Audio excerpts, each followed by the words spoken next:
Bismillahirrahmanirrahim. Assalamualaikum warahmatullahi wabarakatuh.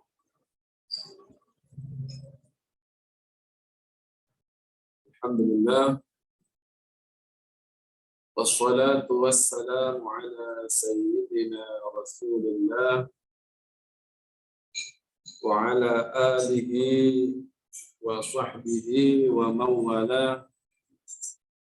Wala hawla wala quwwata illa billah. Rabbi shrah li sadri wa yassir li amri wahlul 'uqdatam min lisani yafqahu qawli. Allahumma la sahla illa ma ja'altahu sahla wa anta taj'alul hazna ya hayyu ya qayyum idza syi'ta sahla.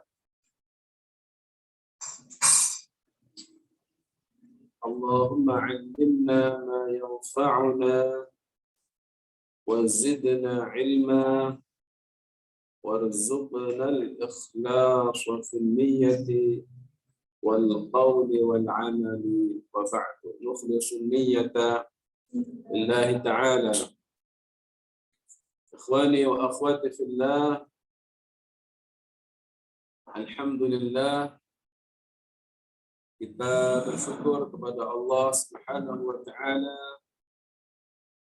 atas segala limpahan nikmat, taufik beserta hidayahnya pada kita sekalian, sehingga dalam kesempatan yang sangat baik ini kita masih bisa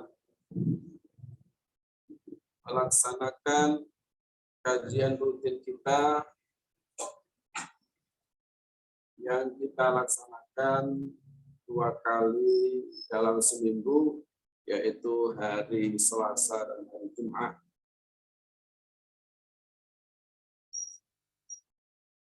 Mudah-mudahan apa yang kita laksanakan hari ini pada hari Selasa tanggal 15 Februari 2022, semoga apa yang kita laksanakan ini dicatat oleh Allah sebagai amal soleh. Amin ya rabbal alamin. Salawat ma'assalam, marilah selalu kita sampaikan, kita aturkan kepada junjungan mulia Nabi akhir zaman, Sayyidil Wujud, Sayyidina Muhammadin sallallahu alaihi wasallam, yang selalu kita harap-harapkan syafaatnya kelak fi yaumil qiyamah. Mudah-mudahan kita semua yang aktif mengikuti kajian ini diaku oleh beliau dan mendapatkan syafaatnya kelak. Amin ya rabbal alamin. Para pemirsa, hadirin hadirat, santri wa akhwati fillah yang dirahmati Allah. Dalam kajian kali ini kita masih membahas tentang Kitabul Haji, yang insya Allah kita akan membahas kali ini tentang rukun-rukun haji. Yaqul al-muallif rahimahullah wa nafa'ana bihi wa bi'ulumihi fid dharain amin. Wa arkanul haji arba'atun: al-ihramu ma'an niyyati wal wuqufu bi'arafata wat tawafu bil baiti was sa'yu baina as-safa wal marwati was sa'yu baina as-safa wal marwah.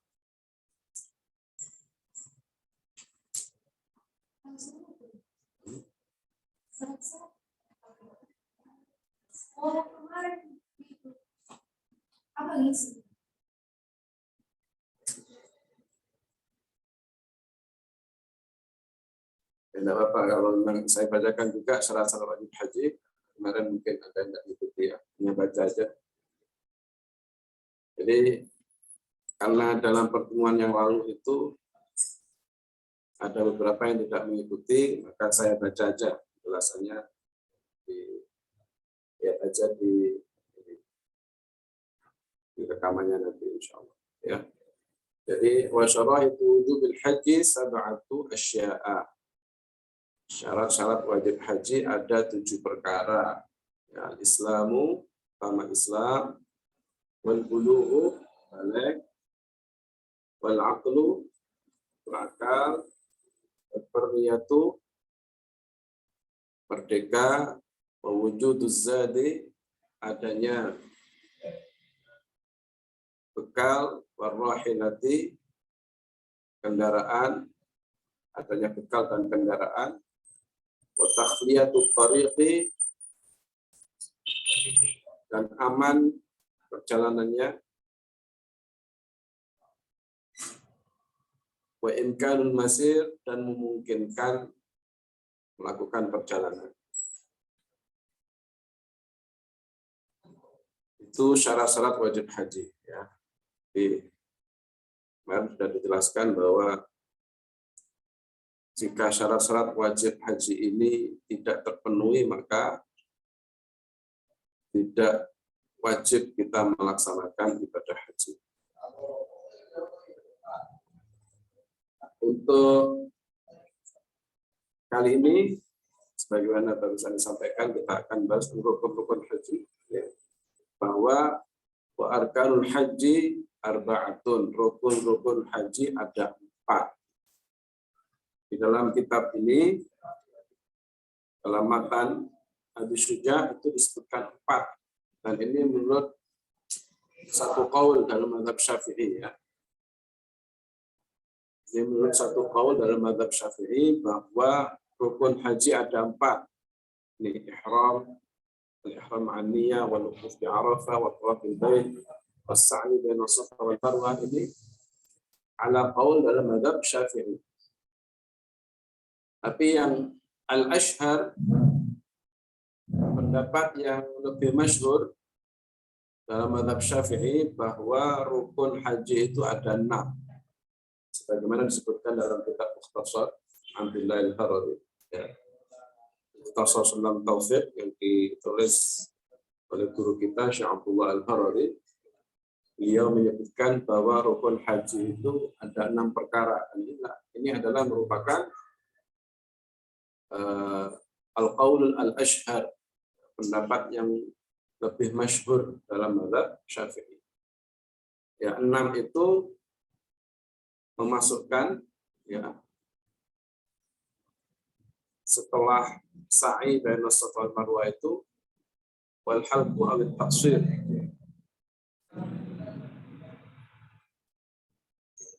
Apa? Yang nomor 6 al-halqu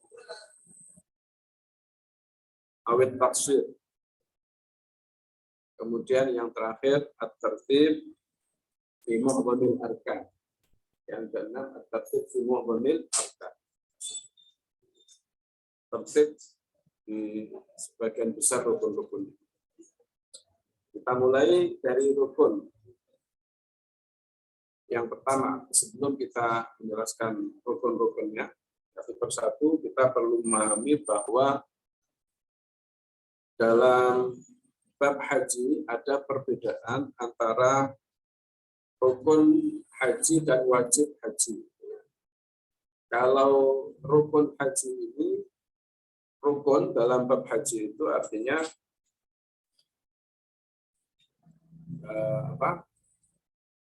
rukun dalam bab haji itu perkara yang tidak sah. Jadi arkanul haji nanti perkara-perkara yang tidak sah ibadah haji tanpanya. Perkara-perkara yang tidak sah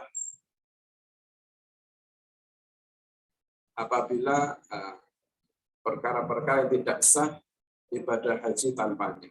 Sebenarnya ibadah haji tidak sah jika rukun-rukun ini tidak terpenuhi. Jadi kalau rukun haji ini tidak dilaksanakan, maka mengakibatkan hajinya tidak sah. Adapun kalau wajib haji,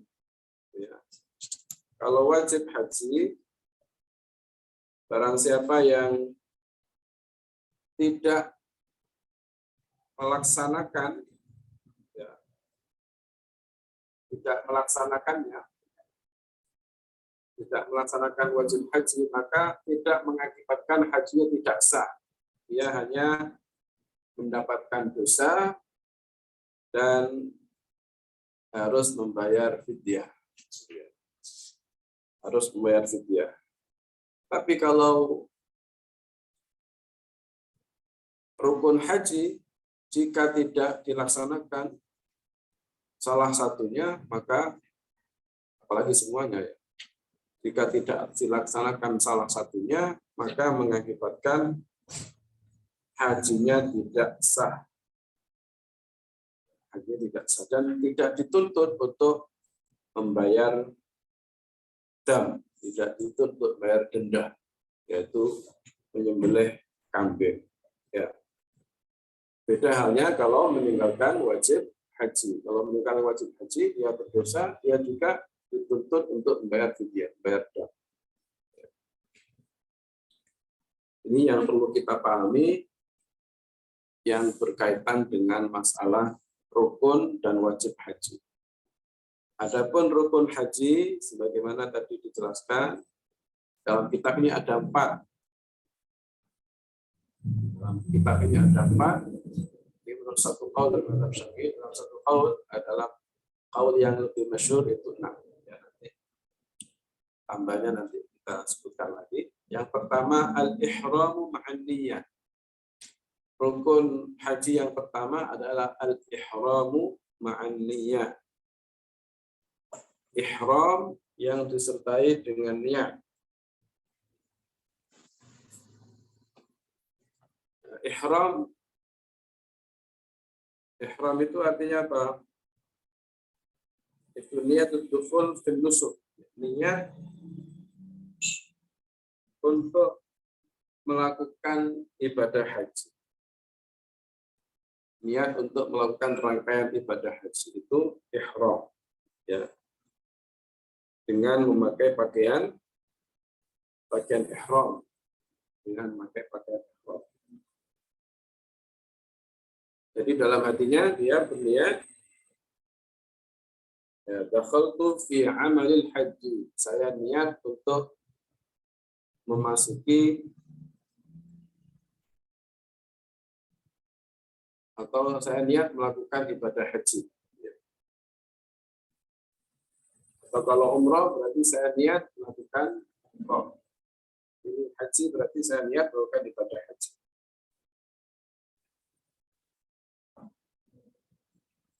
Kemudian yang kedua, wal wuqufu bi Arafah. Yang kedua adalah wukuf di Arafah. Wukuf di Arafah, wukuf itu artinya ya berdiam diri ya, berdiam diri di Arafah. Berdiam diri di Arafah, wukuf di Arafah. Di tanah Arafah.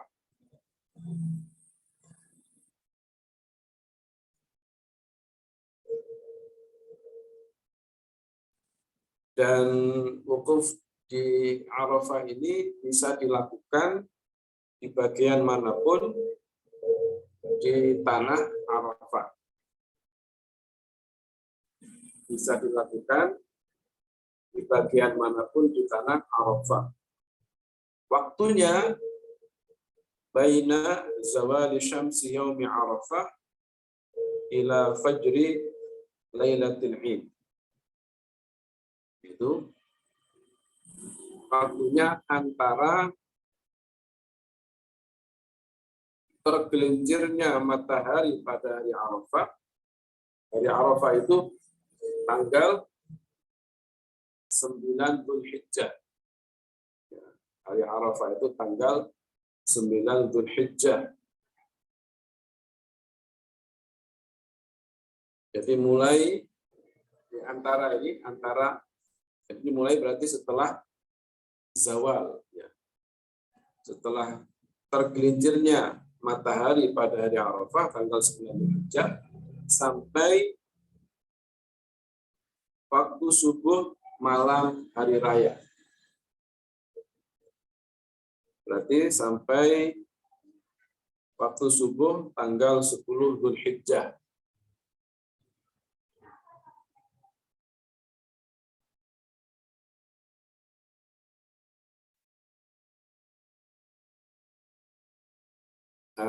Terkait dengan hari Arafah ini ada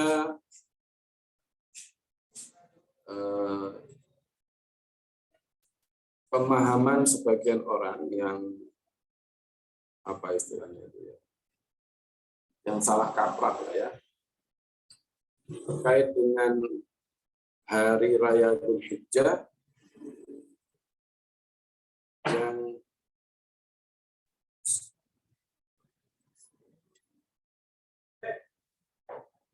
atau hari Arafahnya ini bertepatan dengan hari Jumat, hari Jumat,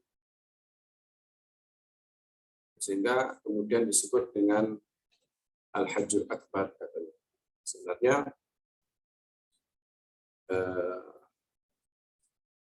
tidak ada bedanya sebenarnya hari Arafah itu jatuh pada hari Jumat atau pada hari yang lain.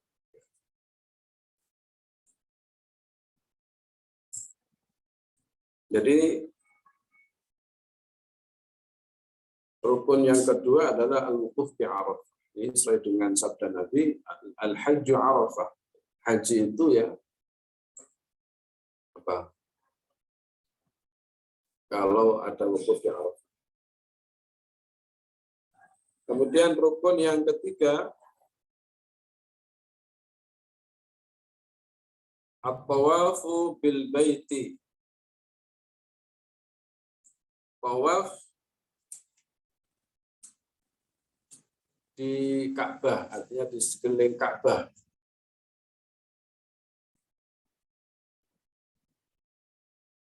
Selama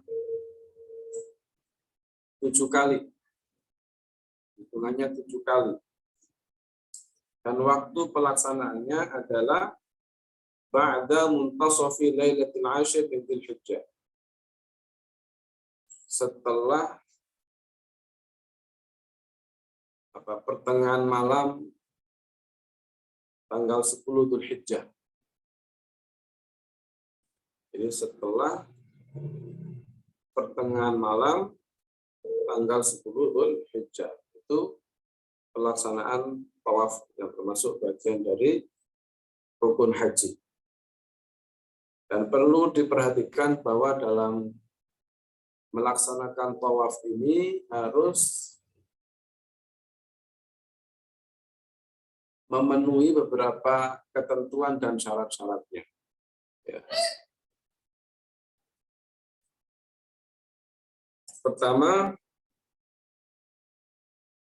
bahwa orang yang melakukan tawaf itu harus dalam keadaan suci. Ya.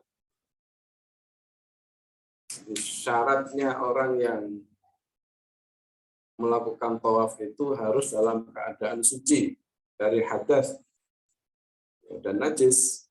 Samanya dengan ketika kita melaksanakan sholat itu harus suci dari hadas dan najis.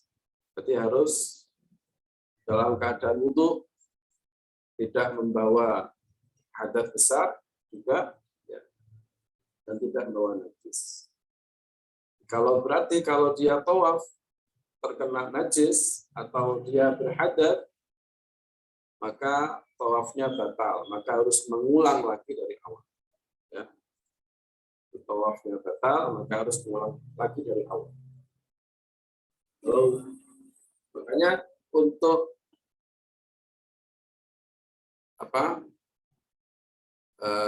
terkait dalam hal ini, berkaitan dengan hal yang membatalkan wudhu, ya, maka agar supaya wudhu kita itu tidak batal karena banyaknya umat Islam yang tawaf pada waktu ibadah haji, karena waktu ibadah haji itu tumpah ruah di sana umat Islam seluruh dunia, sehingga penuh sesak, laki-laki perempuan itu nggak bisa ya, jadi itu berkumpul jadi satu di sana. Karena itu apabila terjadi sesentuhan kulit dengan wanita yang bukan mahramnya, dalam mazhab Syafi'i kan itu batal. Ya. Maka dalam kondisi seperti ini, maka hendaknya kita mengikuti mazhab selain Syafi'i yang menganggap bahwa sesentuhan kulit itu tidak membatalkan wudhu. Dalam mazhab Maliki, ya. Tapi juga tata cara wudhunya pun harus mengikuti mazhab Maliki. Karena itu ketika wudhu, hanya bedanya sebenarnya hanya pada mengusap sebagian kepala atau seluruh kepala. Ya. Dalam mazhab Syafi'i itu kan mengusap sebagian kepala, tetapi disunahkan mengusap seluruh kepala. Kalau sudah mengusap seluruh kepala, berarti kan bisa mengikuti mazhab Maliki, sama dengan mazhab Maliki. Kalau sudah demikian, berarti dalam hal membatalkan sholat juga bisa mengikuti mazhab Maliki. Sehingga dalam kondisi seperti itu, sesentuhan kulit dengan wanita yang bukan mahramnya sudah tidak dianggap membatalkan. Sehingga ini menjadi rukhsah buat kita, menjadi keringanan buat kita. Dan ini merupakan rahmat. Perbedaan pendapat itu menjadi rahmat buat umat Muhammad. Coba kalau misalnya kita hanya terpaku mazhab Syafi'i misalnya di sini, batal wudhunya. Kondisi desak-desakan kayak gitu. Kan harus mengulang dari awal lagi, dia harus wudhu lagi, keluar, ya, berwudhu, ambil wudhu, masuk lagi, sentuh lagi, dan repot. Hingga nggak selesai-selesai nanti tawafnya. Karena itu maka ini rukhsah. Sehingga ketika terjadi hal seperti itu, maka kita sudah tenang, tidak perlu lagi untuk tidak khawatir lagi terjadi batal wudhunya gara-gara sesentuhan kulit dengan yang lain mahramnya. Nah ini memang rukun, istilahnya syaratnya tawaf itu harus dalam keadaan suci dari hadas dan najis. Jika batal maka harus mengulang lagi, tidak sah tawaf. Yang kedua, harus menutup aurat. Sebagaimana sholat harus menutup aurat. Jadi kalau tawaf harus menutup aurat. Maka jika auratnya terbuka, berarti tawafnya ya batal. Kemudian dalam melakukan tawaf itu harus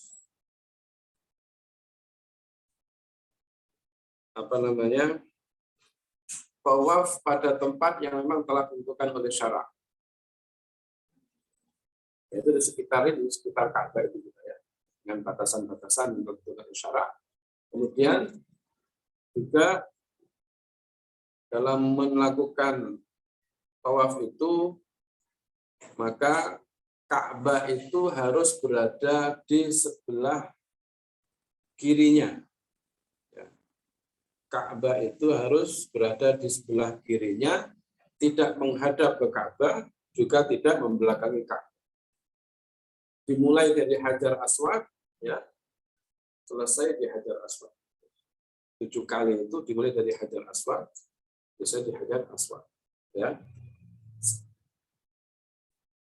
Jadi Ka'bah itu berada di sebelah kirinya ketika tawaf, sebelah kirinya. Ya. Berjalan begini 7 kali. Ya.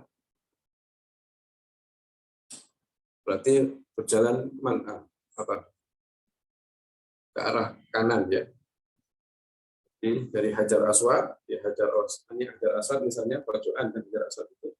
Jadi ini 1, 2, 3, 4, 5, 6, 7. 7 kali. Jadi berjalan ke depan, tidak menyampai, ya. Menghadap Ka'bah, tidak menghadap Ka'bah, juga tidak membelakangi Ka'bah. Jadi berjalan ke depan. Ka'bahnya berada di sebelah kiri. Ini yang harus diperhatikan ketika melakukan tawaf. Kemudian rukun selanjutnya, rukun yang keempat, was-sa'yu baina Safa wal Marwati. Sa'i baina Safa, antara bukit Safa dan bukit Marwah. Sa'i itu artinya apa? Lari-lari kecil. Sa'i itu artinya lari-lari kecil antara Safa dan Marwah. Ini mengikuti syariat dari syariat napak tilas ini ya. Napak tilas apa yang dilakukan oleh ibunya Nabi Ismail alaihissalam. Dan sa'i ini dilakukan 7 kali juga, ya. Sa'i itu dilakukan 7 kali juga, dimulai dari Safa nanti berakhir di Marwah, ya. Mulai dari Safa kemudian berakhir di Marwah. Dan sa'i ini dilakukan setelah tawaf rukun atau tawaf qudum. Sa'i dilakukan setelah tawaf rukun dan atau tawaf qudum. Tawaf rukun tadi itu ya, tawaf rukun.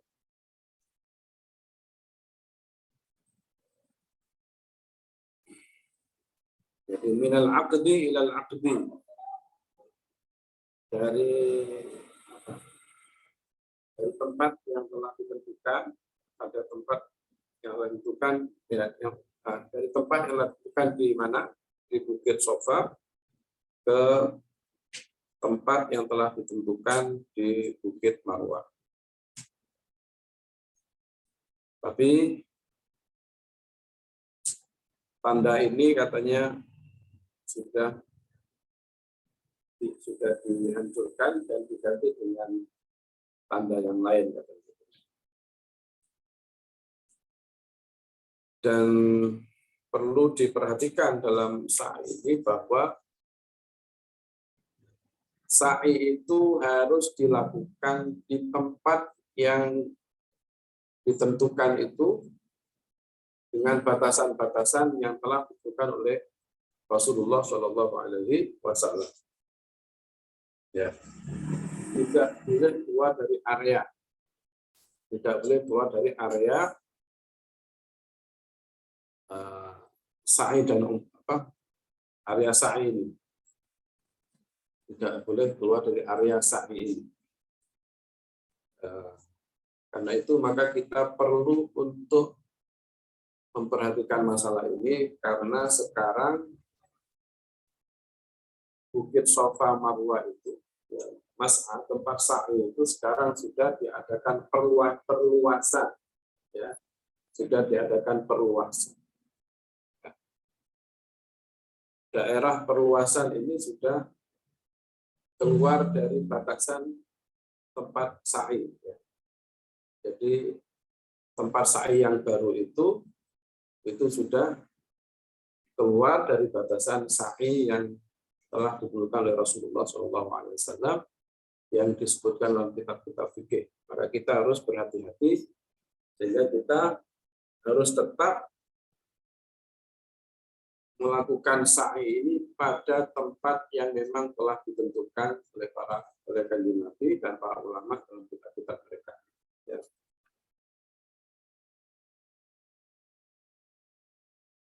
Karena kalau kita sa'i di luar batasan itu, maka mengakibatkan sa'i kita tidak sah.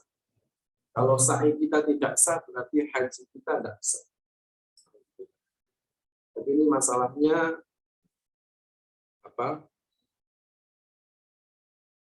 beberapa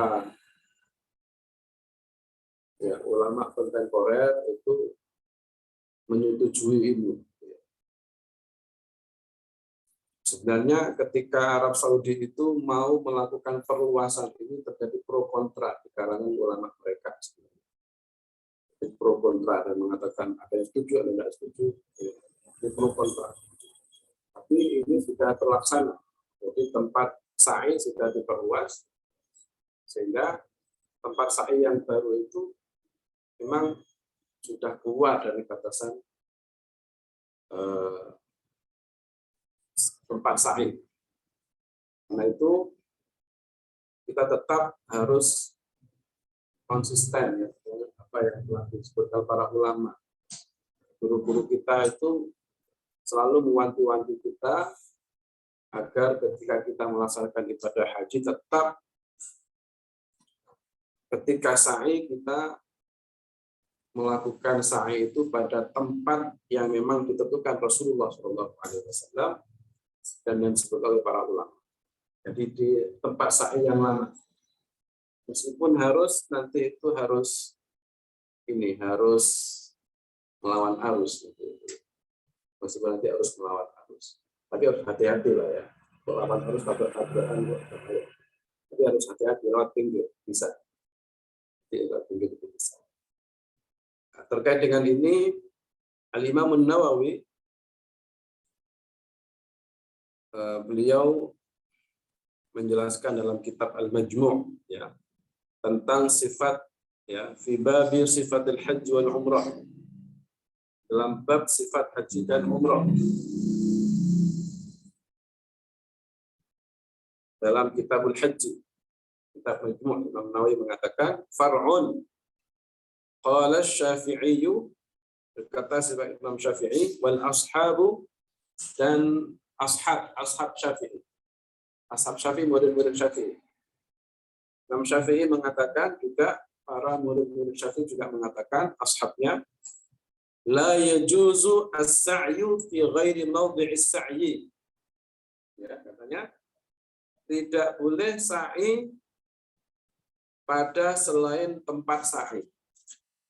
Kalau kita sa'i di luar batasan sa'i kan sama aja dengan sa'i di tempat lain. Sama dengan sa'i di sini kan sama aja kan sudah di luar batasannya. Di luar batasannya. Makanya kata Imam Nawawi ini mengutip perkataan Imam Syafi'i dan juga ashabus Syafi'i, tidak boleh sa'i pada selain tempat sa'i. Falau marra wara'a mawdi'as sa'i fi zubaqil 'attarin aw ghairihi lam yasih sa'yuhu. Ini tegas. Falau marra, andai kata seseorang itu melewati wara'a mawdi'is sa'i, di belakang tempat sa'i. Di belakang tempat sa'i itu fi zuqaqil 'attarin, itu batasan yang berarti. Di zuqaqil 'attarin sana namanya ada zuqaq al-'attarin. Zuqaq itu gang ya, gang al-'attarin itu para penjual Attar itu kan tukang wangi-wangi. Ini nama tempat namanya zuqaq al-'attarin. Itu kalau sampai sa'i itu di tempat ini, yang berarti itu sudah di belakang tempat sa'i, ya sudah di belakang tempat sa'i, atau di lain itu, berarti sudah di luar batasan sa'i, daerah sa'i. Kata Imam Syafi'i mada lam yasihha sa'yuhu, tidak sah sa'inya. Li'anna sa'ya mukhtassun bimakanin, karena sa'i itu khusus di tempat itu, di tempat tertentu. Di tempat tertentu khusus sa'i. Fala yajuzu fi'luhu fi ghairihi kattawaf. Fala yajuzu, maka tidak boleh apa fi'luhu, melakukan sa'i fi ghairihi, pada selain tempat sa'i. Kattawaf sebagaimana juga tawaf. Tawaf itu juga tidak boleh dilakukan di lain tempat tawaf. Sa'i juga demikian. Karena itu maka kalau kita ingin haji kita itu tetap sah, maka harus kita mengikuti apa yang disebut oleh para ulama terdahulu. Meskipun sekarang ada ulama kontemporer mengatakan itu sah-sah saja. Ya. Kalau ada pendapat kayak gini kan, terdahulu mengatakan tidak sah, sekarang sah, ini kita juga bingung kan ya. Maka hati-hati kita supaya kita ini benar-benar, karena kita berangkat haji itu butuh biaya, butuh apa namanya, kita korban biaya, korban tenaga, korban semuanya ya. Ya kita jauh dari keluarga beberapa hari ya. Kan sayang kita berangkat haji, kita pulang-pulangnya malah haji kita sia-sia, gitu kan? Haji kita sia-sia. Kalau kita mengikuti tuntunan ibadah haji sesuai dengan yang disebutkan oleh para ulama-ulama kita, khususnya yang mu'tabar, khususnya yang ulama-ulama terdahulu, maka kita kan seret hati kita itu. Kalau ulama kontemporer mengatakan tetap sah, tapi ulama dulu mengatakan tidak sah. Bagaimana? Kita kan masih ini ya, masih belum seret lah. Maka supaya seret, ini solusi utamanya, meskipun kita harus memang harus siap untuk ya, mendengarkan apa kritikan atau omongan orang-orang di sekeliling kita, mungkin itu ya, dianggap kita ini terlalu saklek macam-macam, jadi itu ya. Tapi kita ingin ibadah haji kita benar-benar sah, gitu kan? Jadi jangan sampai apa yang dikatakan oleh sebagian ulama mengatakan ma'aksarat tujid wa ma'afadal. Banyak orang melakukan ibadah haji, tapi yang mendapatkan haji yang mabrur cuma sedikit. Ya. Di antaranya gara-gara itu juga mungkin. Ya. Karena pelaksanaan ibadah hajinya banyak yang tidak sesuai dengan tuntunannya, banyak yang tidak sah. Kalau sudah tidak sah, bagaimana hajinya bisa diterima? Bagaimana bisa menjadi haji yang mabrur? Ya. Karena itu maka untuk pelaksanaan sa'i ini kita harus tetap melakukan sa'i ini di tempat sa'i yang lama, dengan kita sa'i di yang baru. Nah, menurut yang disampaikan Imam Nawawi tadi, yang menukil pendapat Imam Syafi'i, bahwa itu tidak sah, ya, tidak sah. Insya Allah nanti kalau kita ke sana berangkat haji, banyak nanti kok, insya Allah banyak juga yang sa'inya juga tetap di tempat sa'i yang lama. Insya Allah masih banyak.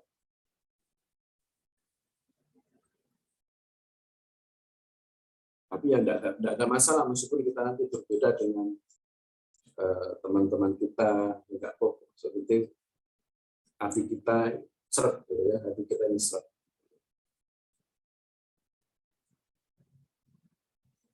Kemudian untuk rukun yang ke-5, ya, tambah rukun yang ke-5 tadi apa? Al-halqu awit taqsir. Al-halqu awit taqsir. Al-halqu itu apa? Mencukur rambut secara keseluruhan pakai silet, ya. Mencukur rambut keseluruhan pakai silet, gundul, cukur gundul, cukur pelontos pakai silet, ya, apa namanya, di kerok gitu ya, habis pelontos pokoknya rambutnya. Namanya al-halqu. Awit taksiru, atau cukur biasa, hanya memotong sebagian rambutnya. Minimal rambut yang diambil itu minimal 3 helai rambut, yang diambil, atau lebih. Tapi minimalnya itu adalah 3 helai rambut, itu dicukur, ya. Jadi untuk memotong rambut secara keseluruhan atau gundul, ya, itu hanya untuk laki-laki. Kalau perempuan nggak boleh. Kalau perempuan nggak boleh memotong rambutnya seluruhnya. Gundul nggak boleh, perempuan gundul rambutnya itu nggak boleh. Kecuali darurat. Ya, perempuan itu nggak boleh memotong rambutnya keseluruhan kecuali darurat. Darurat itu ya karena sakit. Jadi kita bicara hukum secara umum, ya. Wanita itu nggak boleh menggundul kepalanya. Ya, nggak boleh. Memotong rambutnya pendek kayak laki-laki juga nggak boleh. Ya, kayak tasyabuh birrijal, itu ada unsur apa? Menyerupai laki-laki. Jadi boleh perempuan itu memotong rambutnya, tapi memotong pendek rambutnya di bawah telinga. Kalau di atas telinga nggak boleh. Ya. Jadi kalau potongan kayak saya, kayak hijab, namanya di atas telinga. Potongan laki-laki nggak boleh. Boleh potong pendek, tapi di bawah telinga. Ini rambutnya harus ada di bawah telinga. Ya, ini. Tapi kalau kayak gini nggak boleh. Kalau potong rambut secara keseluruhan nggak boleh kecuali darurat.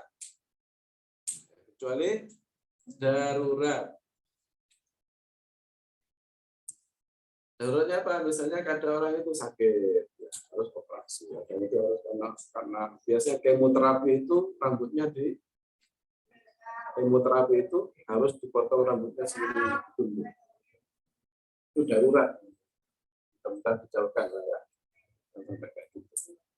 Jadi ini termasuk rukun yang kelima, al-halqu awit taqsir. Memotong rambut secara keseluruhan pakai silet, ya, atau mengambil beberapa helai rambut, ya, memotong beberapa helai rambut minimal 3 helai. Dan itu pelaksanaannya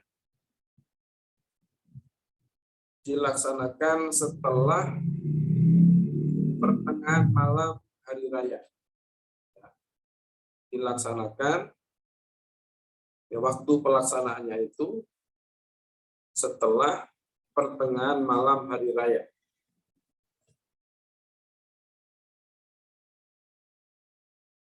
Kemudian rukun yang keenam, at-tartib fi mu'dhamil arkan. At-tartibu fi mu'dhamil arkan. Itu bisa dilihat di mukhtasar itu, ya.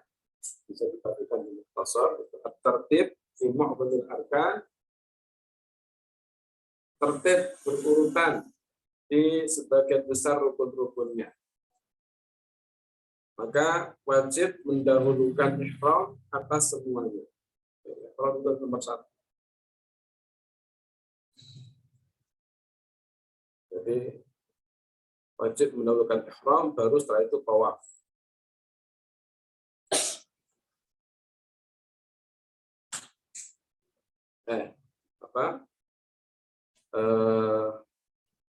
Ihram itu harus didahulukan dari yang lain. Adapun tawaf itu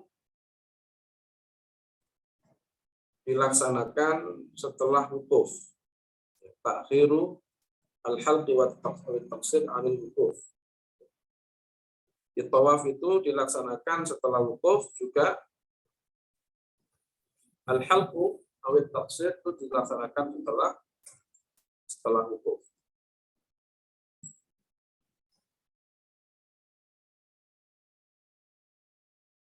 Jadi kan nomor 1 ihram, nomor 2 itu wukuf di Arafah. Setelah wukuf di Arafah itu berarti ya bisa tawaf. Ya harus urut berarti ya. Ihram, wukuf, tawaf, kemudian sa'i, kemudian taksir. Sa'i tadi dilaksanakan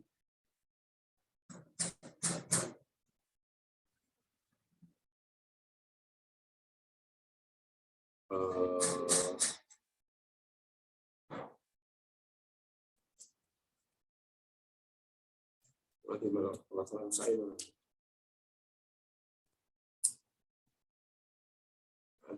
Sa'i itu dilaksanakan pokoknya setelah tawaf ya, atau setelah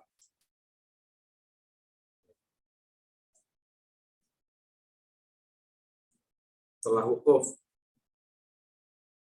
Setelah wukuf pokoknya, setelah tawaf. Ya, setelah tawaf. Jadi intinya bahwa rukun ke-6 itu at-tartibu fi mu'dhamil arkan.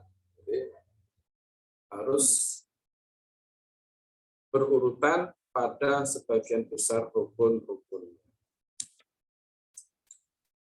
Ini mungkin untuk kajian kita, pembahasan kita dalam kesempatan ini.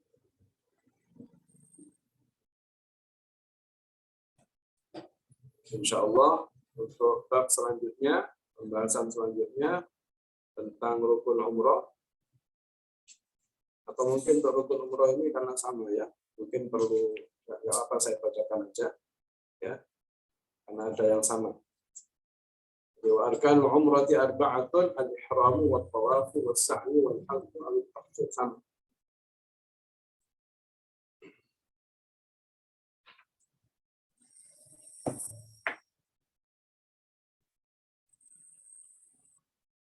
Sama, cuma ada perbedaan dengan